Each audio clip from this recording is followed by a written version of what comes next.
ياتو احلى صحبه الصالحه، اخباركم ايه؟ يا رب دايما في صحه وطاعه. حبايب ايما، النهارده هنعمل ان شاء الله بديل الحمام بطريقه اقتصاديه وسهله وحاجات مشرفه ما شاء الله تبارك الله. باتنين كيلو وراك بس هتعملي اكل مشرف لعيله كامله. مش حاجه لفرد واحد، وكمان هنعمله من غير سلق، من غير لف بستريتش ولا ألمونيا ولا كلام من ده. ممكن تعمليه على قد فرد واحد في بريمه كده، هيبقى برضو شيك قوي على سفرتك. لو اول مره تشوفونا، شوفوا فيديوهات القناه، قيموها لو عجبتكم ونستحق وبنقدم محتوى هادف. اشتركوا في القناه وكمان فعلوا الجرس عشان يوصل لكم كل وصفاتنا، ولايك لفيديو النهارده الكل يستفاد وناخده دعوه حلوه. اللهم تقبل، اللهم اجعله شاهد لنا. يلا بينا كده، بسم الله، ونسموا ونصلوا على خير خلق الله سيدنا محمد صلى الله عليه وسلم. صلوا عليه. اللهم صل وسلم وبارك عليه وعلى اله وصحبه وسلم. اول حاجه هنخلو العظم كده حبايب اما، شايفين الجزء اللي في الاخر ده خالص هشيله على جنب. انتوا عارفين اما ما بترميش حاجه، يعني هنشوفوا هنعمله بيه ايه. والجلد كده هرفعه بشويش خالص، سمي الله وهتعملي احسن حاجه بامر الله. خليت الجلد بالراحه لفوق خالص كده من غير ما اشيله وافصله خالص، وهشتغل من جوه الورك كده.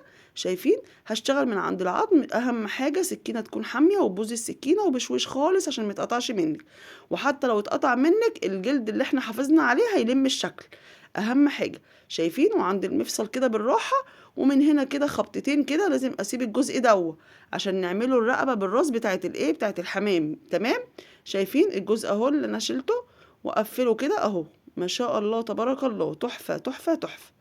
اهو هنعمله عظمه ما شاء الله تبارك الله. تاني واحد اهو معايا. هشيل الجزء ده اللي في نهايه الورك، اشيله على جنب، واروح شايله الجلد بشويش بشويش، واحده واحده. هو ده اللي هيحافظ على الورك بتاعي. تمام؟ اهو. شايفين؟ شلته على جنب لفوق خالص، واروح برضو من جوه مش من بره. ابتدي اخلي اللحم من جوه. شايفين؟ امشي مع العظم مع المفصل، عند المفصل بالراحه، ببوز السكينه بس مش بالسكينه كلها، وسكينه تكون حاميه. هكمل كل الكميه عشان هنتبلوهم، ونشوفوا هنعملوها ايه بقى بتتبيله شوي تحفه تحفه تحفه. حطوا لنا اللايك حبايب ام. شايفين؟ ما شاء الله تبارك الله، حكايه. هيشرفك جدا. اهو مشيت مع العظم خالص، وفي النهايه خالص بسيب حته العظمه دي، اديها خبطتين كده بتطلع معاكي بكل سهوله. والعظم ده كله هتشوفوا هنعمله بيهم ايه. هعمل بقى الخلطه بتاعت الشوي.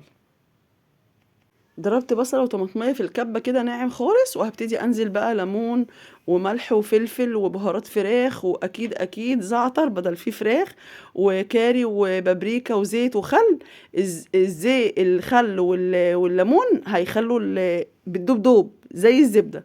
تبلتها اهو، سيبيها بقى زي ما انتي حابه.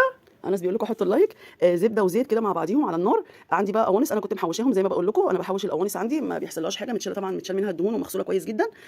هديها صدمه كده على نار عاليه عشان ما تنزلش ميتها، واتبلها ملح وفلفل وبهارات وقرفه، ورق لورا كده، واقلبهم كويس. مش هقلب كتير يعني عشان ما تنزلش ميه كتير، مش هقلب كتير. برده طحنه بصل وفلفل فرماه يعني في الكبه. هشتغل منه، خدت منه جزء وشلت جزء. تمام؟ هقلبهم كده واسيبها بقى هتنزل ميتها وتشربها تاني. كانت يعني داخله على السوا اهي ما شاء الله تبارك الله. هبتدي بقى ايه، احط بقى ايه الفريك بتاعي. انا نقعاه فريك الضحى، تحفه تحفه تحفه ما شاء الله عليه يعني. بس المهم ان انت تعصريه كويس قوي قوي من الميه. انا هعمل ايه دلوقتي؟ انا مش هشوحه بس، انا هفشره. يعني ايه هتفشريه يا اما؟ يعني تحسي ان هو بيطقطق معاكي كده زي الفشار. دي خطوه مهمه جدا جدا، عشان بحيث ان انت تحطي له اقل كميه شوربه يستوي معاكي بسرعه. ده من سوى الفريك الصح. تمام؟ يفشر يطقطق كده معاكي. تمام؟ وفي كل الخطوات اللي بعمل فيها فريك بتشوفوني بعمل الخطوه دي. تمام؟ شايفين؟ ده كل ده جزء من سوى الفريك. واتاكدت عايز ملح عايز حاجه، خلاص كده شايفين ما شاء الله. بقلبه من فتره للتانيه وعلى نار عاليه. هاخد بقى منه كده شويه، مش هتسقيه شوربه ولا اي حاجه ابدا. ده هو مجرد ما انا هحشي بيه الحاجه، مجرد ان انا هسقيه شويه شوربه هيستوي مني، لانه اخد معايا فتره كبيره بشوح فيه على النار وبيفشر معايا. خدت منه كده شويه وبرده معايا كويس. هشتغل بايدي. هبتدي بقى اجيب الوراك بتاعتي كده. شايفين؟ افردها كده معايا فرده بسيطه، وابتدي بقى ايه، مش هشيل منها ولا البصل ولا اي حاجه، زي ما هي كده سليمه بحالها كده، مش هشيل منها اي تتبيله. دي هتدخل مع الفريك وهتطعم لي الفريك اكتر واكتر كمان. بصوا بدخل بايدي كده عند حته العظمه اللي احنا سايبينها، كانه ايه، كان يعني الراس بتاعت الحمام. فلازم ايه تدخلي في الجزء ده كده ايه كويس قوي وتكبسي فيه. بعد كده هتقفلي بقى ايه بالستيك الخشب كده، واحده واحده بالراحه، من غير بقى خياطه ولا استرتش ولا اي حاجه هيفك مني يا اما. ابدا ابدا مش هيفك. شايفين ما شاء الله تبارك الله؟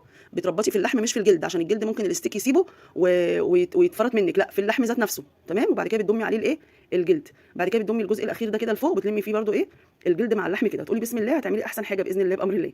هما كانوا تلات وراك وزن كيلو، فكانوا 6 وراك 2 كيلو. شايفين اهي، بصوا لسه لما بتستوي ايه بتلم على بعضيها. شايفين؟ باخد الاول جزء بدخل ايه في ناحيه الرقبه كده بالراحه، بسم الله سموا الله، هتشتغلوا وهتبقى سهله جدا معاكم اهي في منتهى السهوله. وبلم بقى كده وباخد وبلم، باخد وبلم بالستيك كده، بس في اللحم الاول يا جماعه. شايفين؟ ما شاء الله تبارك الله.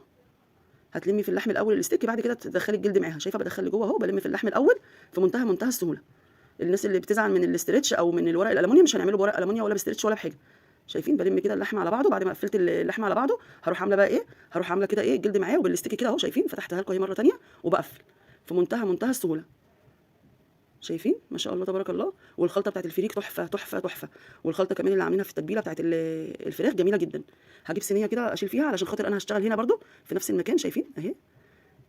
اعمل واحده كمان معاكم، بعد كده اعمل الباقي. نقول البقيات الصالحات: سبحان الله والحمد لله ولا اله الا الله والله اكبر ولا حول ولا قوه الا بالله العلي العظيم. اللهم تقبل، اللهم اجعله شاهد لنا يا رب العالمين.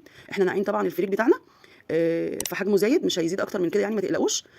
فاكبسيه براحتك وزودي بقى كده واقفلي اللحم الاول. شايفين انا الجلد فوق ازاي؟ بعد كده بقفل عشان ما تفكش مني اهو. بحط بقى الزياده كلها جوه بعضيها كده وبروح مقفله.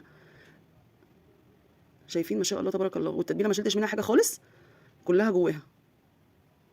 واروح مقفله عليها كده بقى اهو. شايفين الجمال؟ سهله في منتهى السهوله.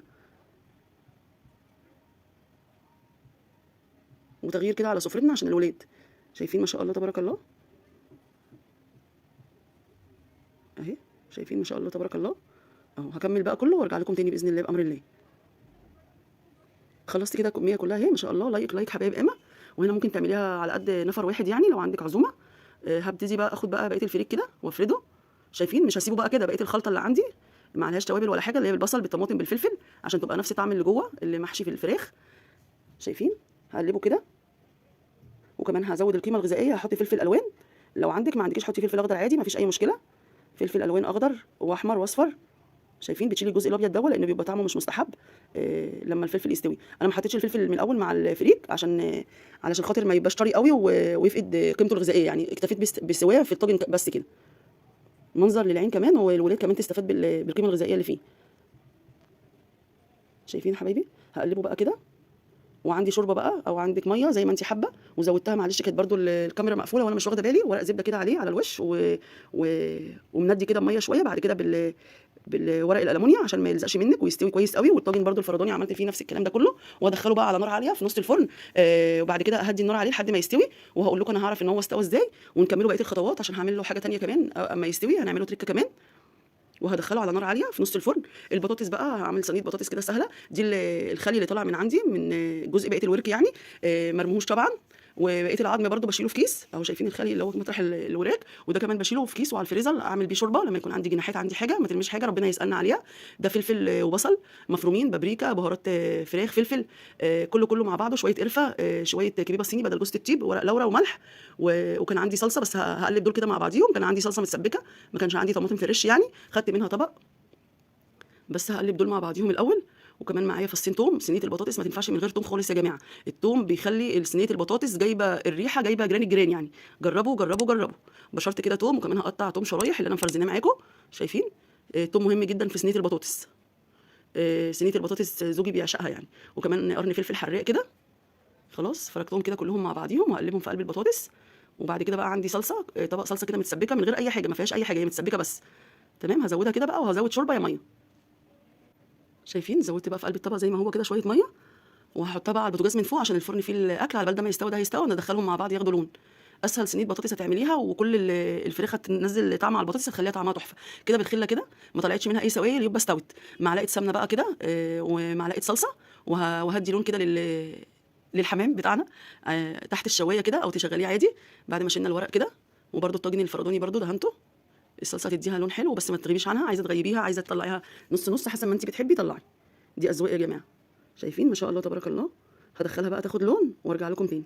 شايفين؟ ما شاء الله تبارك الله، في منتهى الجمال. وسفره كامله ما شاء الله تبارك الله، تحفه. الفريك مغذي جدا وتحفه. شايفين الجمال؟ عطيتها لون تحت الشوايه، بس انا كنت مسويها من فوق. جميله. وهفتح لكم كمان الحمام من جوه. ما شاء الله تبارك الله، تحفه. شويه عليه لايك وشير. شوفوا فيديوهات القناه، قيموها لو عجبتكم ونستحق وبنقدم محتوى هادف. اشتركوا في القناه، وكمان فعلوا الجرس عشان يوصل لكم كل وصفاتنا. ولايك وشير للفيديو، الكل يستفاد وناخد دعوه حلوه. انا بيقول لكم لايك. شايفين بقى فتحتها من جوه ما شاء الله تبارك الله، الفريك الواحده بوحدتها مش معجن، مستوي كويس قوي، متبل حلو قوي، الفراخ متبله حلوه قوي. ان شاء الله يعجبكم، بحبكم في الله، واختكم امة الله رضا، والسلام عليكم ورحمه الله وبركاته.